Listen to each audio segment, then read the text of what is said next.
There we go. Humble. On Facebook, on YouTube, v'chul.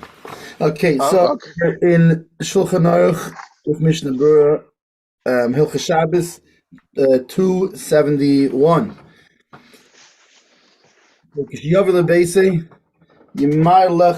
So when he comes to his house, he should. What's how you say Yemahir? He should quicken. He should go quickly and eat immediately. Fasting, quickly. You should fast, yeah. You should go fast. Okay, so Mishna Berura, Yemar Lechel Hainu LeKaddish, meaning to make Kiddush. Not he's not referring specifically to eating. This they're referring to Kiddush. Why Kiddush? Yizkir Shabbos be'ez tchilas knisasi. That he should remember Shabbos at the time of its coming in, meaning as close as possible to when Shabbos entered. The earlier you do it, because the closer you do Kiddush to when Shabbos came in, the better it is.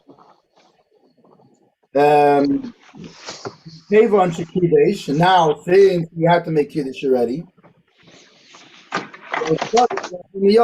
he has to eat right away.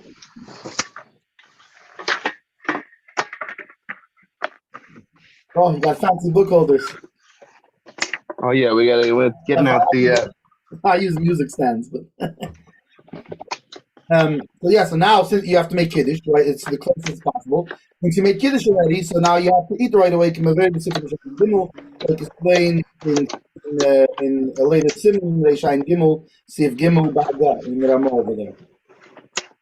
So now he says, the Mishna says, but if he does not want to. He's not hungry. So he still has to make Kiddush right away, but he doesn't have to eat right away. He can wait until he's hungry. So why? Because he already mentioned, he already did Kiddush in his in Shul. According to the Rambam,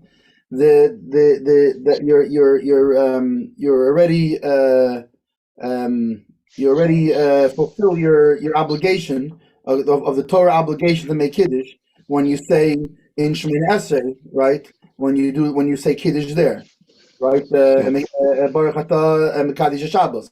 So that's you're making Kiddush, right? And that's from the like Magen Avram, like the Magen Avram says there in the name of the Ramah.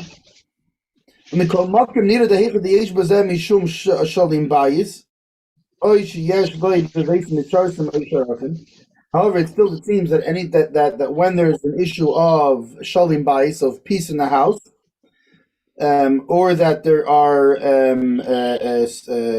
servants or other guests in the house, we've got and specifically a poor guest. He should in either case not tarry. Why? Because even if he's not hungry, but he made Kiddush and his wife is hungry, then mitzat shalom bayis. He has to make sure that his wife won't be hungry.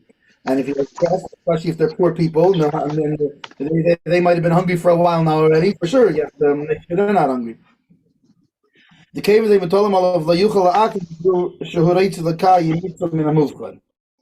that since, in other words, he has a responsibility towards them, so he should not push it off because he wants to have a more preferential mitzvah.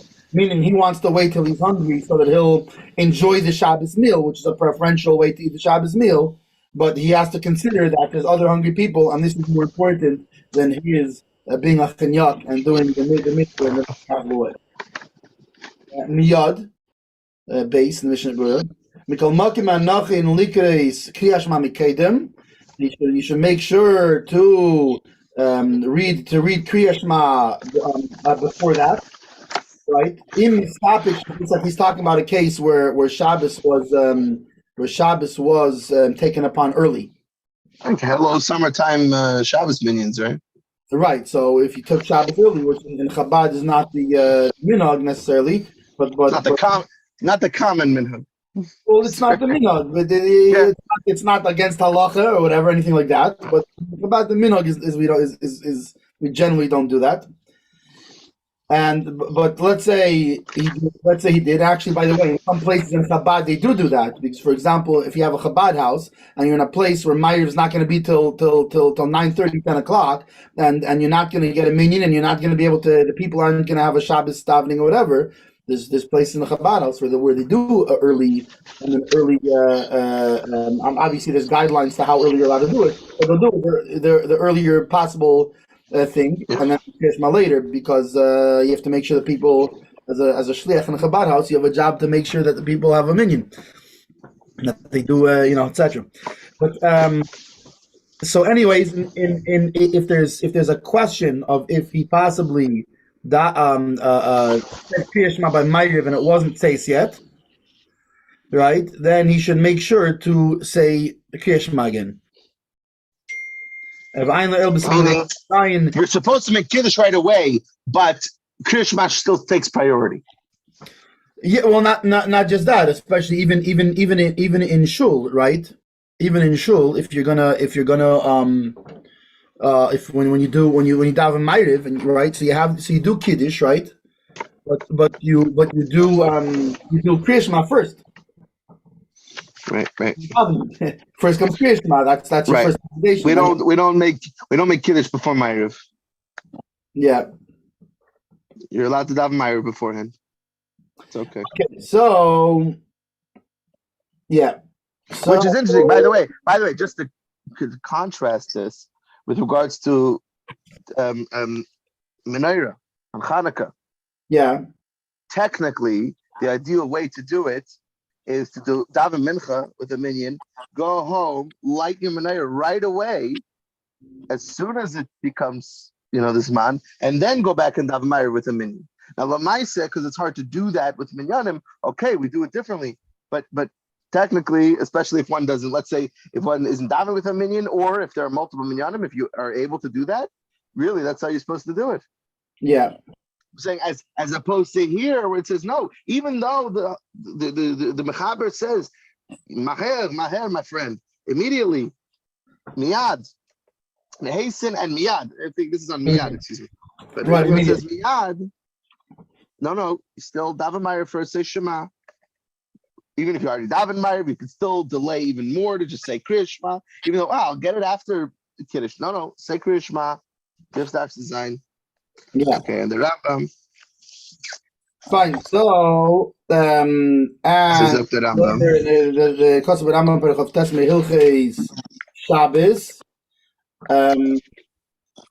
You see that the Rambam says about Shabbos mitzvahs asim in Atayra. It is a Torah obligation and mitzvahs asay the Kaddish Yisima Shabbos b'dvarim to kiddush on Shabbos with words. Shenemar, that it says Zoch Yisima Shabbos the Kaddish. Remember the Shabbos to make it holy. The Leimar meaning Zachareu Zechiras Shevach v'Kiddush. Meaning, like, remember it with remembrances of praise and holiness and the the rabbinical obligation was added that the cup should be on a cup of wine. So meaning if you already said Mekadosh Shabbos according to the Rambam in davening, you already fulfilled your obligation of kiddush.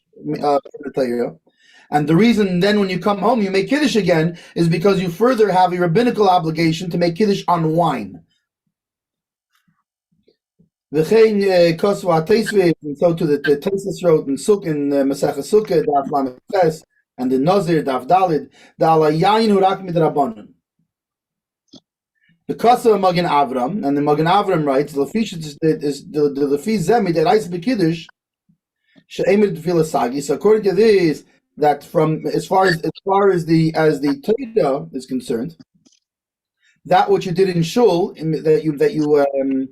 that you in the davening is enough to fulfill the Torah part of the obligation. Anyways, the Kra Ksiv Zachar Yisima Shabbos Vari Zachar Yitzay, and because he already He already did, that's the Torah obligation. Zachar Yom Shabbos.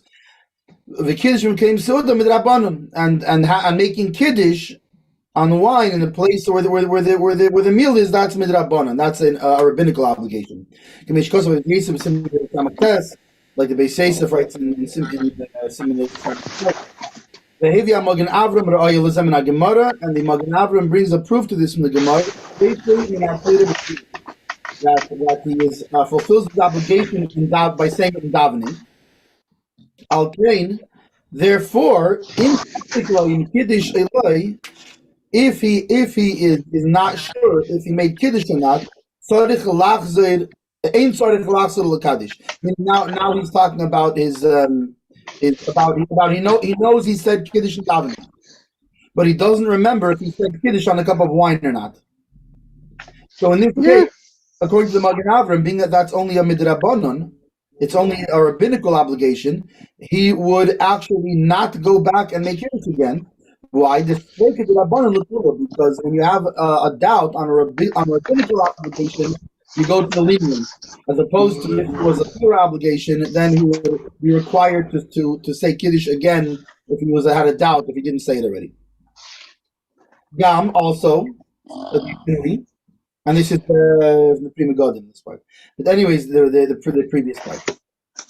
Gam also, the cotton she that according to this, if you have a doubt if you make Kiddush or not, you would be able to fulfill the obligation by listening to a minor, not like a coal miner, but a minor, yeah. But not a coal miner, but just a regular miner. A child. Yeah. Why? So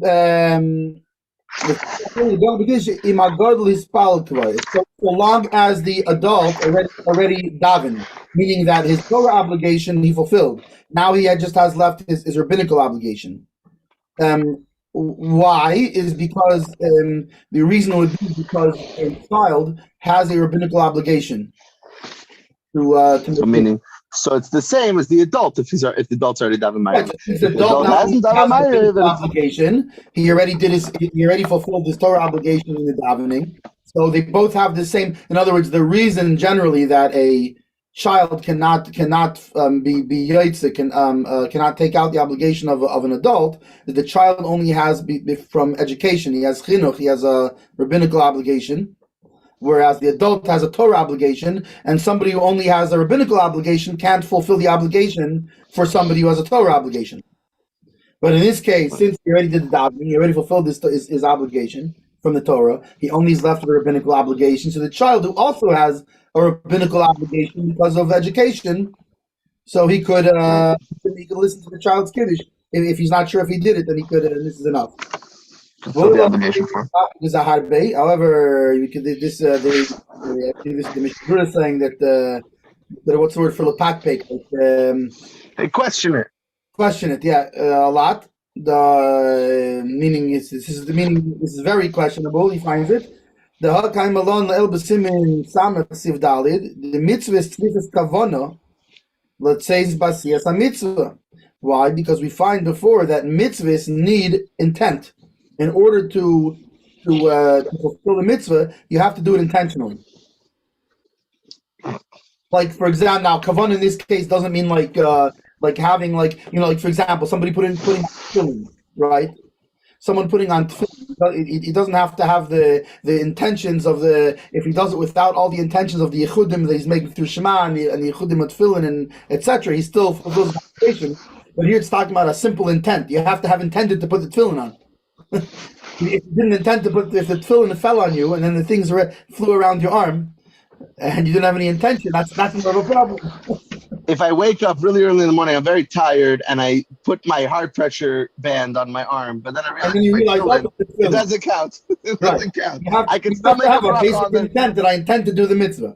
I can still make a bracha on the tefillin later. It's all good. Yeah.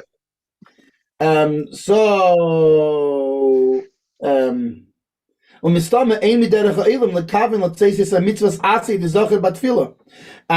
probably the general way of doing it that people do is not to have the intention to fulfill the Torah obligation of Zachar Yom Shabbos L'Kadsha. Remember the Shabbos day holy. So I'm going to go home soon and make Right, they don't Kiddush. have that intention. They're just davening. They don't when they're saying the Mekadesh Shabbos, they're not having in mind to fulfill the obligation, which is funny because I generally do have that in mind. I mean, I don't know. Well, you're saying Mekadesh Shabbos, so I don't know. Maybe sometimes when people are rushing, I guess they wouldn't have it in mind. To be Mekadesh the Shabbos, but not with a bracha, with the Kiddush. Yeah, the day is holy. It's interesting. You mean maybe they're not having in mind specifically to fulfill the mitzvah through the saying of Mekadesh Shabbos. Yeah, I'm praising the fact that Hashem makes this day holy right now, but am I doing the mitzvah? Right, it's like a nice thing in davening. I'm praising Hashem, but I'm not right.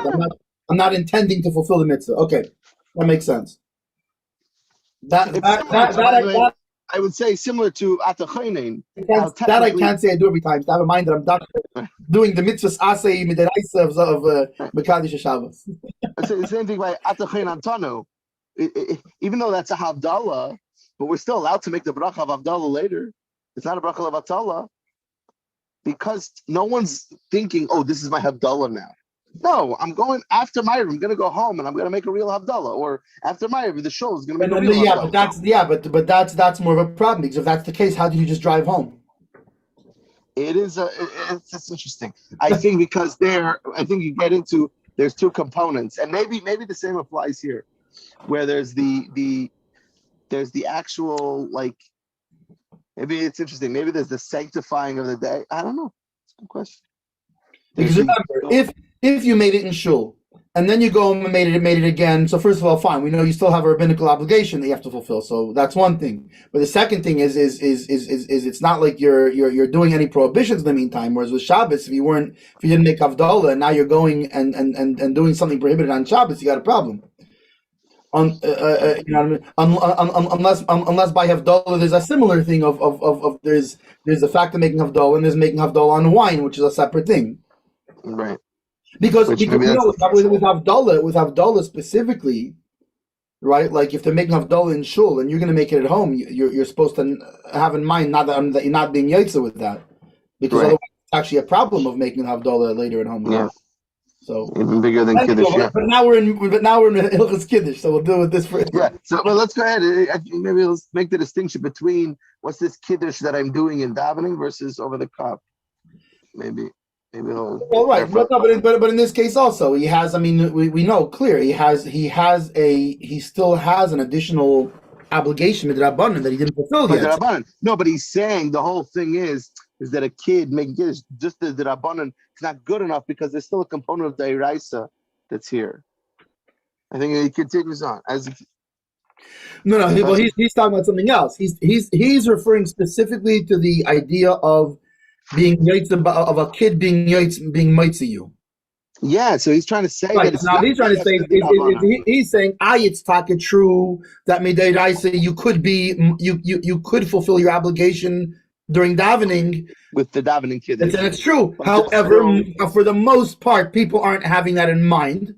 Whereas by contrast, when you're with your cup of Kiddush and you're making Kiddush, you are having in mind to fulfill the mitzvah of, like, you're making. As a matter of fact, that's what I'm doing. I'm making Kiddush.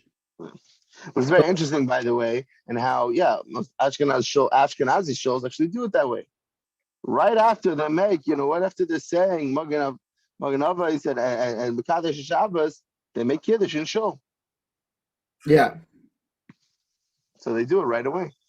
But let's continue on because I think he's still. Anyway, at this point. So fine. So he says that the people generally they're not having in mind to do the Kiddush that he has at home. The Kiddush in shul, they're not having in mind that that's the actual Kiddush. כיוון שיש לי יין פס ויכול לקדיש עליהן אחר כך בברכה כדין, since he knows he's going to go home and make Kiddush after. כיוון שיש וטוב יסר שיצא אז המצווה שעשה דאורייתא משהייתי עתה ויהיה בלי קייס ושלי מבום מצודה. And not only that, but it's even better to be yoytze the mitzvah as opposed to separately being yoytze the midiraisa and separately being yoytze the what's it called? It's better to do it together, to be yoytze like meaning even the deiraisa part of it. It's better to fulfill. It's better to do with wine. Meaning I'm fulfilling my mitzvah deiraisa and in the way that the Rabbanon specified. As opposed to, I fulfilled my mitzvah deraisa, and now I'm going to go and just fulfill my Rabbanan part. Right. So, anyways, all of this he's using to support the fact that why he should not be yotze from a kid if he has a suffix, but rather he would have to do it himself because he still has his deraisa obligation because mistama he didn't have in mind. Right. It's interesting. I feel like it's more why you should not be yotze. Like you could technically, but you shouldn't because in this case it would seem that he can't even, because if we're saying that Mistami did not fulfill his deiraisa obligation, then a child cannot fulfill his deiraisa for him. Listening to a child. Mamish the next lines. Hold on. It's not mamish the next words. And other reasons that there are also to question. And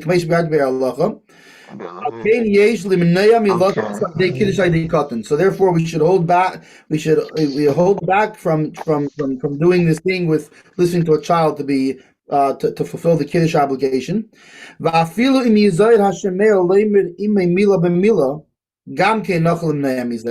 Even if he's going to say it with the child word for word, we should also hold back from this.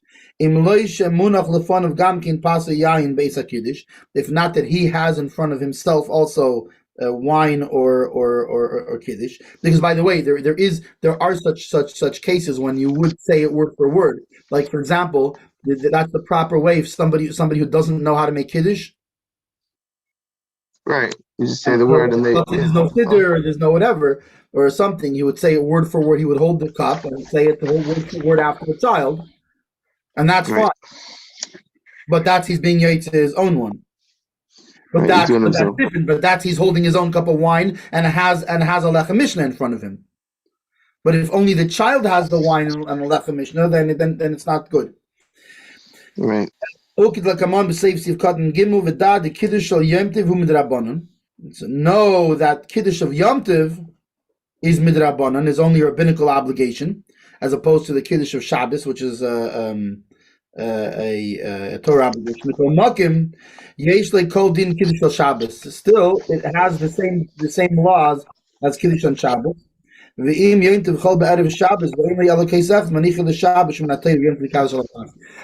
if he only has one cup of wine and you have a Friday is Yom Tov and Shabbos is Shabbos the next day, or even say it's a Friday Shabbos Yom Tov, right? Let's say it would be Yom Tov is on Friday and Shabbos, like Shavuos, like we just had. Exactly. So in that case, and you only have one cup of wine, you would keep it.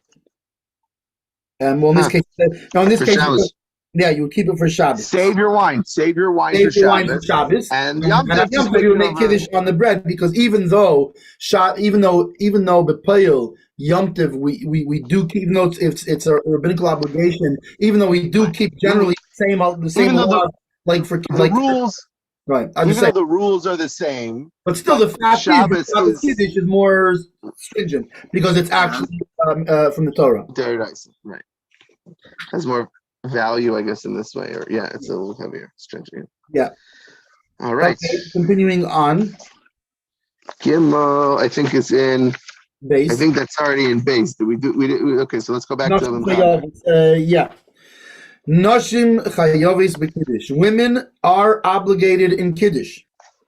Af al pishu mitzvah sasei shazman grama, even though it is a mitzvah, it's a positive commandment that hinges on time, which, as we know, the general rule that mitzvahs that hinge on time, such as Kiddush Levana,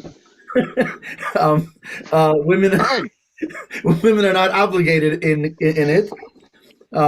We won't go into the opinions on Kiddush Levana that they shouldn't do it because that's controversial. But I thought the Rebbe. Oh no. anyways, hey, listen, we have to if it's gonna be a proper podcast, it has to have some shock value. So we have to bring up shocking things like women in Kiddush Levana. Anyways, women generally are not obligated in commandments that are connected that hinge on time. Right. I like how you right away the Rama explains what is man grama. It's the same the Rama explains. Because man grama literally means man grama means literally that they're caused by time. The time, means they're caused by time. So he explains it. Mitzvahs that hinges on dependent that depends on time. So even though usually that's the case, by Kiddush, not so. Why? Mishum de iska zocher de shomer, because we equate zocher and shomer. That by Shabbos it says there's two things. Zocher is same as Shabbos, right? And shomer is Shabbos. Remember the Sabbath and then keep the Sabbath. Which generally those refer to shomer, guard the Shabbos, refers to the negative commandments, and zocher the positive commandments. However, since women are obligated in the negative commandments of Shabbos, and since we make an equation between zocher and shomer, so when it comes to things that have to do with Shabbos, with the women are obligated in the positive mitzvahs because we make it equate remember Shabbos and guard. Right. The honey nashe hayol and since the women are obligated in guarding Shabbos, they're also obligated in remembering Shabbos. And therefore, a woman can fulfill the obligation of a man. So if a woman makes Kiddush, a man can fulfill his obligation by answering her Kiddush.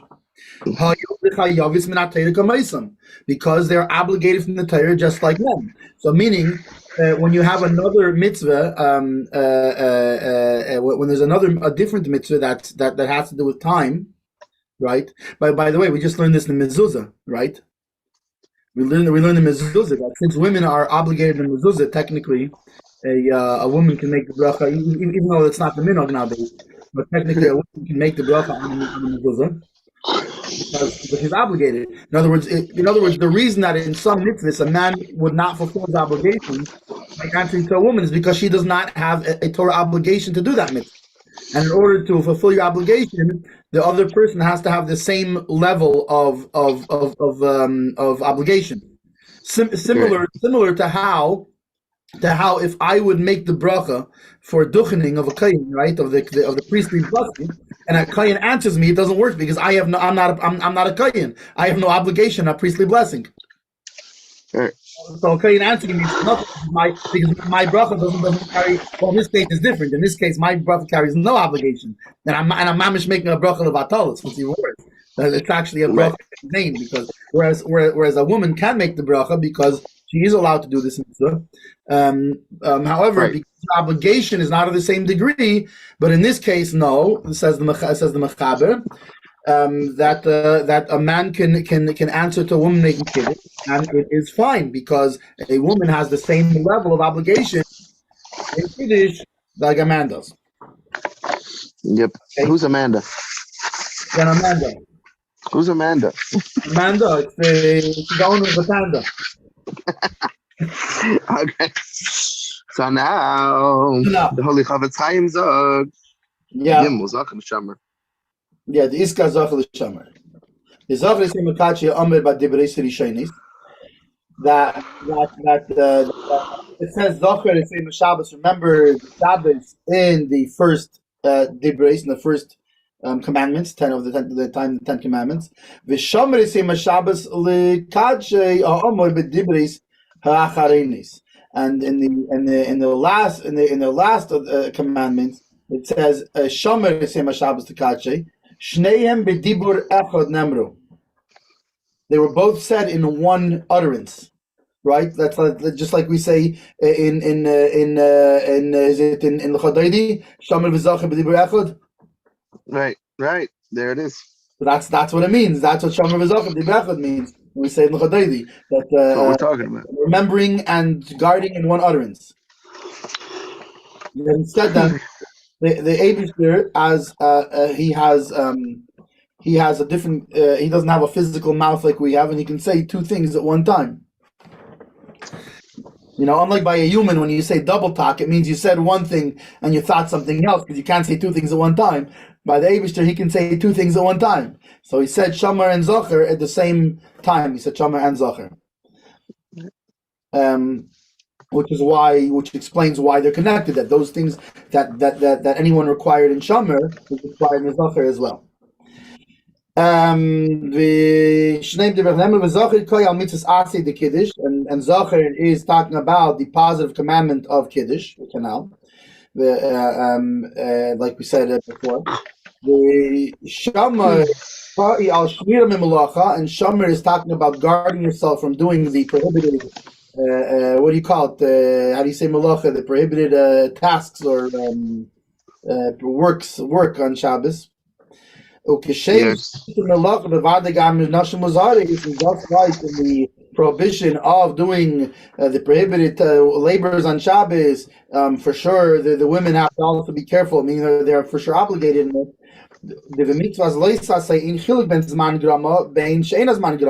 That by negative commandments there is no difference between those connected to time and those not connected to time. That's only by positive commandments that there is such a difference. So just like by Shomer, which being a negative commandment, just like by guarding, the women are obligated. So too, since the one above said them at the same time by the commandment. So therefore, just like by Shomer, so too by Zocher, by the positive commandment of making Kiddush, women are also obligated. And therefore, it's obvious that just like based on what we said before, that a child cannot fulfill, a woman cannot fulfill her obligation by answering a child's Kiddush. That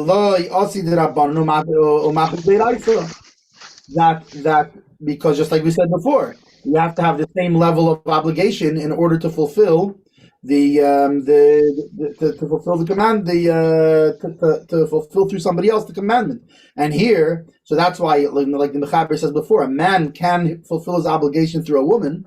However, a woman would not be able to fulfill her obligation through a child because he only has from chinuch, from education, an obligation that's rabbinical. A woman has a Torah obligation. And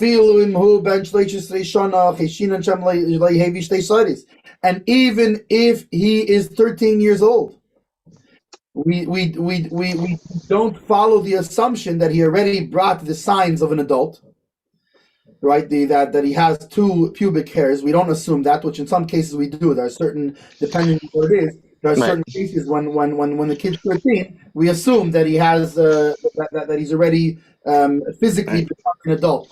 With regards to being mighty someone else and then Deir Isa, we have to make sure that he's hit puberty. Really, Deir Isa, which is funny because nowadays I don't think that's necessarily so as much the case because there's certain things that we do, we don't. There are certain things even with Deir Isa. I think we follow we go by the Chazaka. I mean,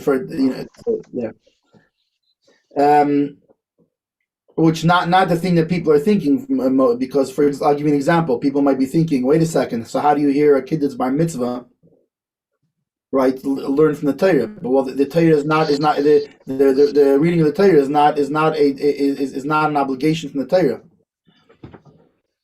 So therefore, we can go by that chazaka. In other words, like we learned at a different time that it was Moshe instituted, and then later Ezra instituted different readings, and how these are extremely important things. And Halacha min Moshe Sinai perhaps, but it's not an actual Torah obligation, counted amongst the 613 things. Or if something counted among the 613 things, we would not be able to follow the chazaka.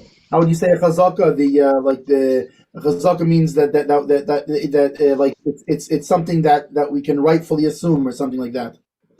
And there's certain cases when we're allowed to rightfully assume something. And this even applies to, like, for example, land or something. When somebody's living on land for a certain amount of time, he has a chazaka that there's a right to assume that he's the owner of this land. Because he's been on this land unopposed for a certain amount of time or whatever it is. Anyways, the Mila Deraisa, when it comes to things that are Torah, we do not rely on the chazaka. We do not rely on this legal assumption. The Mikavan Shegel the Klal Shon and Miguel the Klal Samanis that like we do in the other things that we assume that once he's turned 13, he physically he already has the required to be able to be considered an adult. Ad sheyismali zakona, until his beard becomes full. Like it says in Cheshen Mishpat 35, and therefore the woman should make kiddush by herself.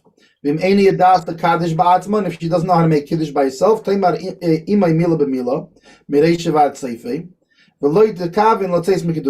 she should say it word for word with the child's kiddush from beginning to the end, and she should have in mind not to have her obligation fulfilled through his kiddush, but rather that she's fulfilling it through her own kiddush. And in this way, since she's saying it herself, so like we said before, so then nachin sheyeh pas yayin munach gam lefon of beis hakiddush. That if you're doing it, saying it yourself, you can't be obligated by just saying it word for word, but rather the wine and or bread to be placed in front of her, since she's making her own kiddush. Since she's not being having her obligation fulfilled through the child's kiddush. And this, it doesn't make a difference even if he's a small child. That there's no question he didn't reach the physical signs of adulthood. Even if it's a 6-year-old and he knows kiddush, so he can say it, and she can do it this way because again she's not fulfilling her obligation through his kiddush. Rather, the child is essentially acting as a human sitter and saying the words, and she's saying her own kiddush, going word for word by what he said.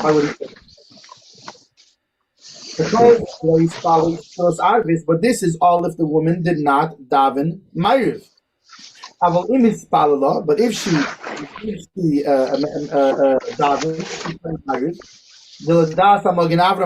that according to the Magen Avram that we said before, she already fulfilled her obligation from the Torah to do kiddush. But so in this case, so she can rely on the 13-year-old to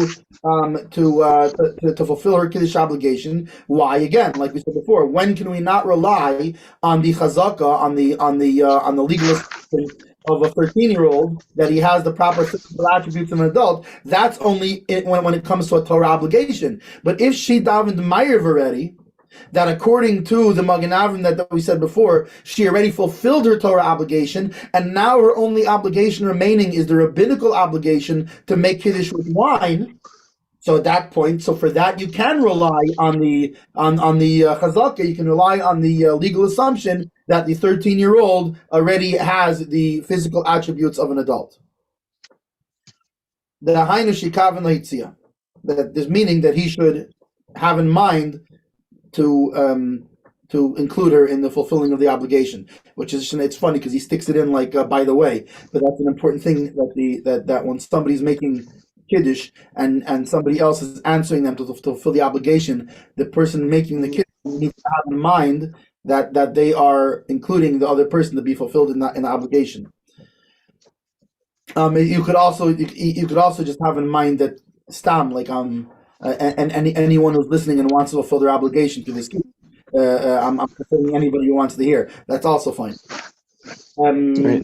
That's just my own. That's not written in here. Just to be clear, it's very important to be clear when something's written here, or when I'm just saying something. People shouldn't come with Right. Mishnah Berura. The Chafetz Chaim said. I heard the Mishnah Berura said. No. That wasn't. No. That was. No, it was Mendel Markel saying it, and it may be completely wrong, but that's my understanding. Kasa b'Sefer Eliyah Rabbah. It's written in the Sefer Eliyah Rabbah.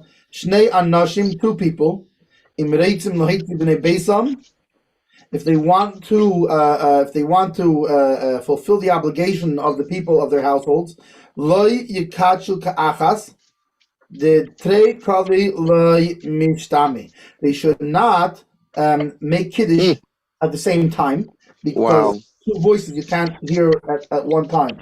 So therefore, for example, let's say on Shavuos, I was at my brother's house, and I made kiddush for my family, and he made kiddush for his family.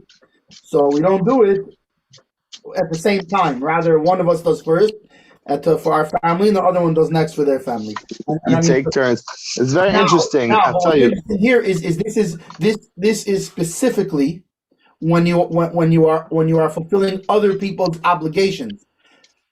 That's what it would seem, because when you're, even though, by the way, general, it seems like the minute has evolved that people do it all the time. Because, for example, then my son made his own kiddush, one of my sons, and he didn't do it together. He did it as well. He can't do it together with us anyway, because because then he would be bludgeoning my kiddush up, but that other people are listening to. But let's say him and my other son, that they were just making by themselves and not being yaitz anybody. In theory, they should make at the same time, because they're not. But the question is, does it apply to yourself also, to your own voice? If somebody else is making kiddush, does it? But anyway.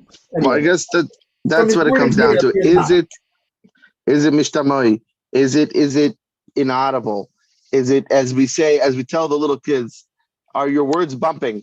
Meaning, no, but someone makes kiddush themselves, they can hear themselves. So I don't think it's a problem. But it is very interesting. That's the way it would seem anyways, yeah.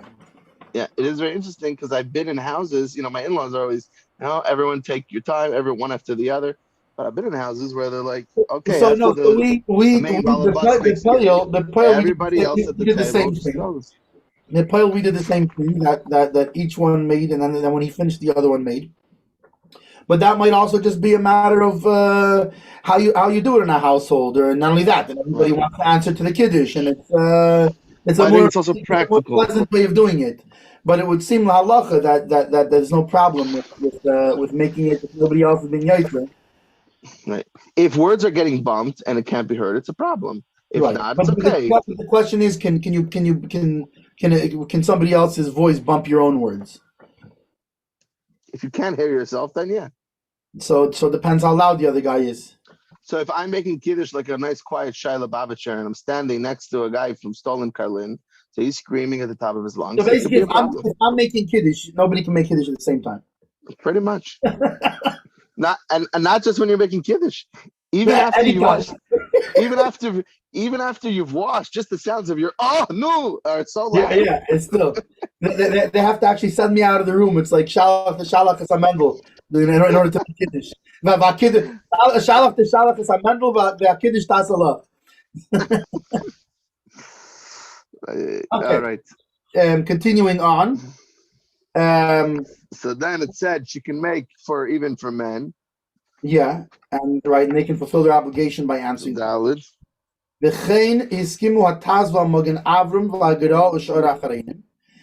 so the Taz, Magen Avram, and Gerah, and other Achreinim agreed with this. Everybody's on board.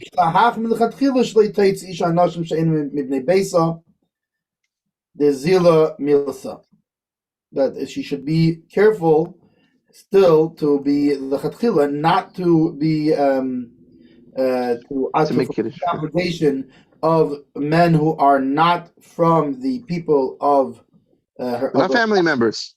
Yeah, why the zila milsa? They translate it here as dignified. Because I like the translation of zila. I'm wondering if he means like it's not sneezed, kind of. It's but it says it's not dignified. That's what they call it. It's not a sneeze digger thing. It's not it's not proper. Yeah, it's inappropriate. What's interesting though is you say, you bring up a good point, an interesting point, because there's two components. There's one, there's sneeze, But there's another component, even if it's not an issue of tznius, just bichlal of it's weird to say this, but there is a concept of status. There's a concept of just what's proper. Especially back in the day, you used to be women were more on the side of uneducated. So, who do you want blessing the home? Even back then, even though maybe it was less common, but he's not differentiating between, because you had women who were very educated. So in those times, he's not differentiating. I think it's just a matter of I think it's a matter of tznius more. It's not like. But it says it's the word used is not tznius. It's zila milsa. It's an interesting question, I think, to be brought up, to find out nowadays when there isn't this disparity between, there's not a disparity of classes between men and women with regards to what you call it. So especially with regards to who's more let's say a Talmud Chacham or Torah, not necessarily in many homes it's not. Now, I mean, listen, I have to tell you, I know nowadays I know many women that know halacha better than I do. So So I wonder that there's very educated, that the women are very educated. And not only that, this is something that the Rebbe actually was pushed very strongly. Was the idea of women being educated. Gotta learn. Then you have furthermore, you have another thing also, is now by Sheva brachas. By Sheva brachas, there's an opinion that one of the brachas we don't say if the men and women are not seated separately. Right. So we don't go by that. There are opinions that hold that nowadays it's different because men and women are more accustomed to being in the same. We're used to each other. There's a change in that status. So would that apply to something like this as well? But in either case, I think based on his words, it sounds to me, anyway, again, it's just me, but it sounds like it would be clear that he says, meaning that in a situation, for example, let's say when we spoke about before, with the situation where there's a man who doesn't know how to make Kiddush, and maybe he can't. It's hard for him to even say word for word to help him say word for word his own Kiddush, or whatever it is. Where if not the man from another household is not going to hear Kiddush, in that case, I would imagine there would be room to not have this stringency, and that the woman should make Kiddush for him better than he shouldn't hear a Kiddush if there's no. Absolutely. I don't think it's even viewed as a chumrah. I don't think I wouldn't even call it a chumrah. It's whatever. It's fine. He says you shouldn't. You should not. It's better not to do it. What's this? I'll jump in right now to the Alter Rebbe for a second, if you want to join me. It's Vav in Reish and Aleph. Just the wording here brings up. So the short Sifkat and Vav. Vav. Reish and Aleph. Vav. Reish and Aleph. Vav. So since women are obligated in Kiddush, okay, this is with regards to Shabbos day, but whatever. It's just the chalal. It's basically making Kiddush. That so. Hold on, let me just make sure. So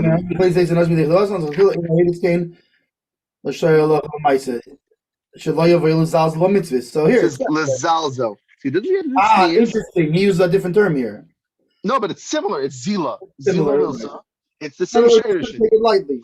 That's what I'm saying. It's not mitzvah so much. It's because of the dynamic here. There is a dynamic. The men and women. Here? I don't know where he gets it from. Says Lamed Zayin. Here, there's a note here. This is in the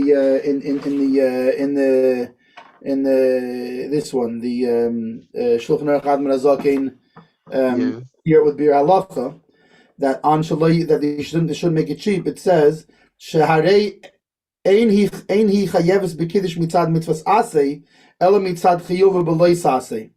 that even though it's true that we equate Shomer and Zacher, but being that her chiyuv, her obligation, comes from the fact that since she's obligated in the negative mitzvahs, so by extension she's obligated in the positive mitzvahs. Mm-hmm. So still, it's not really quite the same degree of obligation. So that's what it would seem to say from me. Which by the way, which has a whole different implication. Right. It brings a whole interesting. That's interesting. Yeah, where did you get that from? Where's that from? It says Re'ei Kevitz Pardes Chabad Gillian 9 Amud 90, which I don't have in front of me, so I can't look it up further. But and specifically, and this is where the wording of mitzvahs, they shouldn't come to make mitzvahs cheap, is that specifically being that we worry that since that people will see that and somebody will not realize that the mitzvah of Kiddush is different than other mitzvahs that's connected to time, and they'll come to think that a woman that a man can fulfill his obligation through a woman in any time connected mitzvah, not just Kiddush. That seems to be part of the. But even so, I still stand by the idea that if there's no other way. There's no that if there's a man who's not going to hear Kiddush, if they don't do it this way, then she should probably anyways make Kiddush for him. Yeah, totally fine. So anywho, and by the way, I just want to make a note because it's interesting to just for those who follow the halachas through Chabad should note that we're learning the Shulchan Aruch with Mishna Berura, which is the Piskei Dinim of the Chafetz Chaim, which actually much of the world goes by that as the final halacha. For those who follow the Chabad, we go the final rulings. We go by the Alter Rebbe, which we're going to do after we do the Mishna Berura. The Mishna Berura is very good for understanding, for coming down through the Mechaber and different ones of the placement. But those who follow the Piskei U'Minhagi Chabad, the rulings and traditions of Chabad, we go by the Alter Rebbe Shulchan Aruch, which in most cases is very similar. There are very small points where sometimes where the ruling here will be one way, the Alter Rebbe may rule like let's say the Mishnah Berurah is ruling not like the Magen Avraham in a certain place. Sometimes the Alter Rebbe rules like the Magen Avraham. So just to bear in mind that. First of all, in general, just to bear in mind that this podcast is for educational purposes only. When it comes to actuals, to give an idea of halachic ideas, but should not be followed as your halachic guidance. Ask your other rabbi. Yeah. Okay. So with that, we continue. Hey. Where are we? I lost my place. Hey. In the Mishnah Berurah. So we were saying that they can fulfill the obligation of a man since they have the same obligation. Therefore, even if she already was fulfilled to her obligation of Kiddush, just like with a man. Right, like we said before, by Havdalah, there's more of an issue of that. By Kiddush, right. if I make Kiddush in Shul, I can then go and make Kiddush again for my wife at home. If she wasn't in Shul that day and didn't hear Kiddush, then I can go home and or if my daughter came and she wasn't or whatever, or she missed the Kiddush, I can go make Kiddush again for her. Even after I heard Kiddush in Shul and made Kiddush in Shul and. Like we see later in 273 paragraph 4. Now when it comes to Kiddush, men and women are the same. They're equal. Equality, baby. Egalitarian. Yeah, equal. The dash, the and know that when one person fulfills his friend with a Kiddush, so now he stresses this thing. that he has to have in mind that he is fulfilling, that his friend is fulfilling the obligation through his kiddush. Where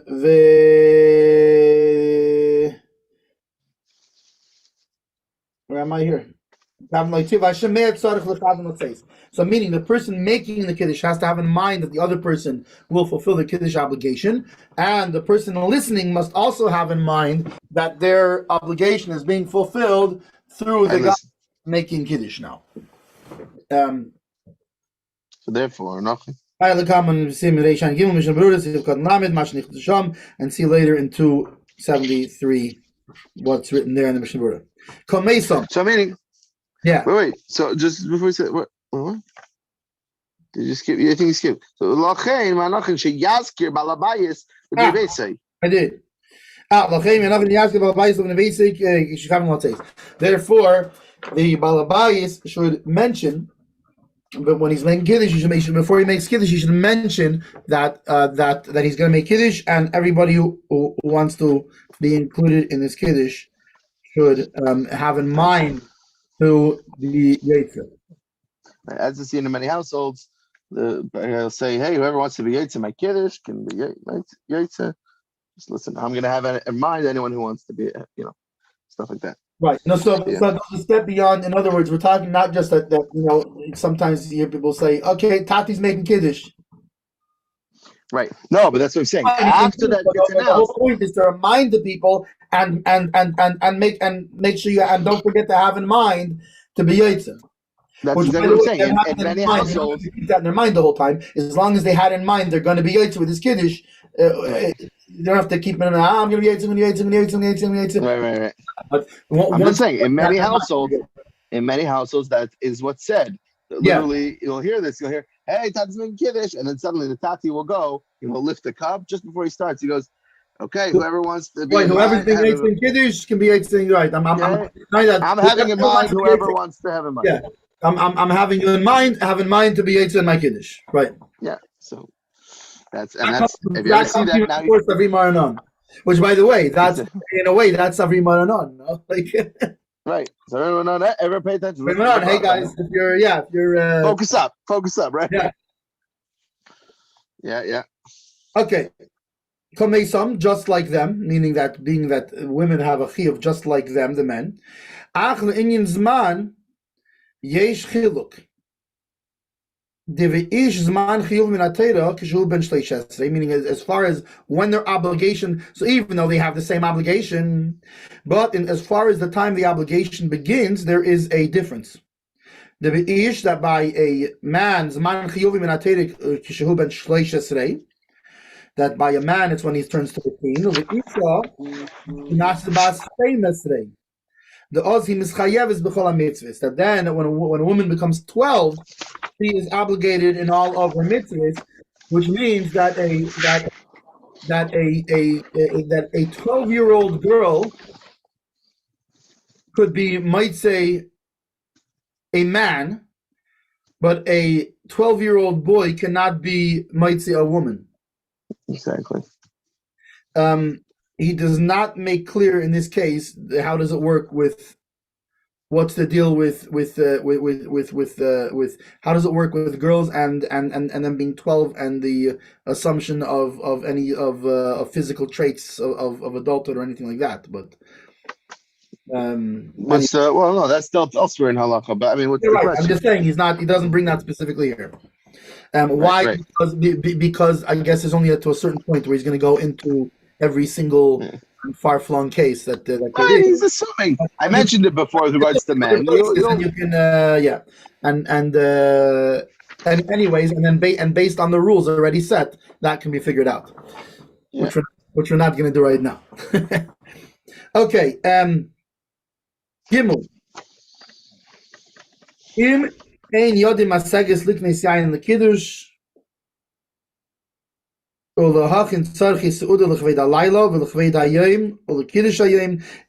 his hand does not reach, meaning it's really not so much his hand, it's more so his pocket. If his pocket does not reach, in order to buy wine for kiddush and to prepare the needs of the meal, both for an honor of the night and an honor of the day, and for the kiddush of the day, Mutav sheyikne yayin lekiddush halayla. Mimasha yochin tzarchi hasuda. Oy mimasha yikne yayin letzedich hayoyim. It's more important. It's better that he should buy kiddush for the night kiddush than that he should use that money to prepare the needs of the meal or for the kiddush of the day. Meaning, not just that he's not going to have wine for Shabbos day. He's not even going to have anything for the meal. He's Right. Before we were talking about if you only have wine for one, right? The wine store is closed. You only have wine for one. In this case, we're talking about you can't afford it. It's either I'm going to have a Shabbos buy meal, wine or I can buy something for the meal, but I can't do both. Right. And I can for sure only buy the one wine and not two wine and not buy enough wine for both meals. So why? That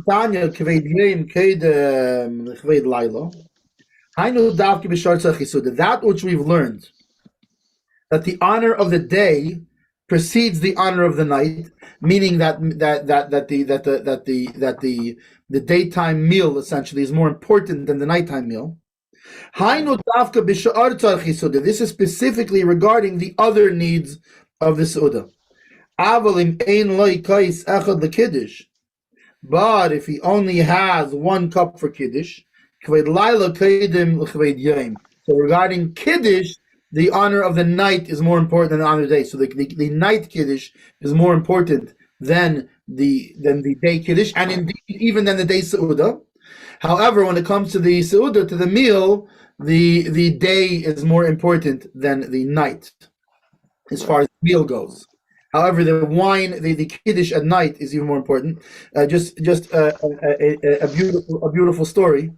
I forget who it was right now, but somebody came to a Rav and asked him, can I do the 4 cups on milk, right?